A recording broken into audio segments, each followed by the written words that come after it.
ಇಡೀ ಇದು ನಮ್ದು ಕರ್ನಾಟಕದ ಹೋರಾಟ ಅಲ್ಲ, ಮಹದೇವಪುರದ ಹೋರಾಟ ಅಲ್ಲ.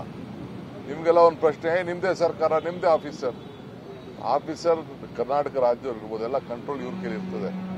ಒಂದು ಕಂಪ್ಯೂಟರ್ ಹೆಸರು ಬಡಿದ್ರೆ, ನನ್ನ ಹೆಸರು ಹಾಕಿದ್ರೆ ಎಷ್ಟು ಕಡೆ ಡಿ ಕೆ ಶಿವಕುಮಾರ್ ಹೆಸರಿದೆ ಅಂತ ಗೊತ್ತಾಗ್ತದೆ. ಅಷ್ಟು ಸೌಜನ್ಯರು ಚುನಾವಣಾ ನೋಡ್ಕೊಳ್ತಾರಂತ ಅಧಿಕಾರಿಗಳಿಗೆ ಇರಬೇಕಾಗ್ತದೆ. ಈ ದೃಷ್ಟಿಯಿಂದ ಇವತ್ತು ನಾವು ಅವರಿಗೆ ಅವರ ಗಮನವನ್ನು ಸೆಳೆದಿದ್ದೇವೆ. ಇಡೀ ದೇಶದ ಉದ್ದಗಲೂ ಕೂಡ ಇದರ ಬಗ್ಗೆ ದೊಡ್ಡ ವ್ಯಾಪಕವಾಗಿ ಚರ್ಚೆ ಅವಶ್ಯಕತೆ ಇದೆ. ಈ ನಿಟ್ಟಿನಲ್ಲಿ ನಮ್ಮ ಪ್ರತಿಭಟನೆಯನ್ನು ವ್ಯಕ್ತಪಡಿಸಿದ್ದೇವೆ. ಮುಂದೊಂದು ದಿನದಲ್ಲಿ ಇದನ್ನು ಮುಂದುವರಿಸ್ತೇವೆ ಅನ್ನೋ ಮಾತನ್ನ ಹೇಳ್ತೇವೆ. ಪಿಜಿ ನಡೆಸ್ತಾ ಇರುವಂತಹ ಸ್ಪಾಟ್ ಅಲ್ಲಿ 80 ಓಟು 70 ಓಟು ಇರುತ್ತೆ, ನಂತರದೆಲ್ಲ ಖಾಲಿಯಾಗಿದೆ, ಬೇರೆ ಬಿಲ್ಡಿಂಗ್ ಕಟ್ಟಿದ್ದಾರೆ.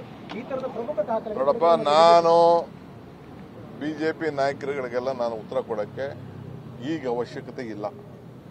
ನಮ್ಮ ಹೋರಾಟ ಏನಿದ್ರು ಎಲೆಕ್ಷನ್ ಕಮಿಷನ್ ಮೇಲೆ ಹೋರಾಟ, ನಮ್ದೇನಿದ್ರು ಹೋರಾಟ ನೀವು ಒಂದು ಪಕ್ಷದ ಧ್ವನಿಯಾಗಿ ಕೆಲಸ ಮಾಡಬಾರದು ಅನ್ನೋದು ಹೋರಾಟ. ಅವ್ರಿಗೆ ನಾವು ಬೇರೆ ಎಲೆಕ್ಟ್ರಲ್ ಫೀಲ್ಡ್ ಅಲ್ಲಿ ನಾವು ಕೆಲಸ ಮಾಡ್ತೀವಿ, ಹೋರಾಟ ಮಾಡ್ತೀವಿ, ಆಗ ಉತ್ತರ ಕೊಡ್ತೀವಿ. Thank you.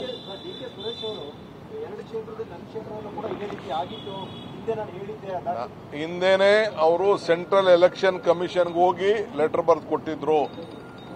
ಆ ದಾಖಲೆನೂ ಮಾಹಿತಿನೂ ಇಲ್ಲೇ ಇದೆ ನನ್ನ ಹತ್ರ, ಎಲ್ಲ ಇದನ್ನು ಬೇರೆ ಡಿ ಕೆ ಸುರೇಶ್ ಕೊಟ್ಟಿದ್ರು.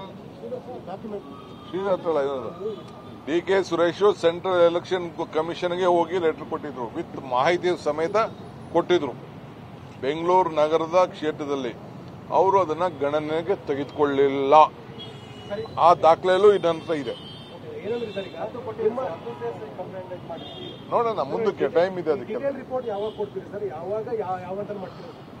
ಫಸ್ಟ್ ನಾವು ಅವ್ರ ಕೆಲವು ಮಾಹಿತಿಗಳನ್ನ ಕೇಳಿದೀವಿ, ಅಫಿಷಿಯಲ್ ಆಗಿನ ಮಾಹಿತಿಗಳು ಕೇಳ್ತೀನಿ. ನೋಡೋಣ.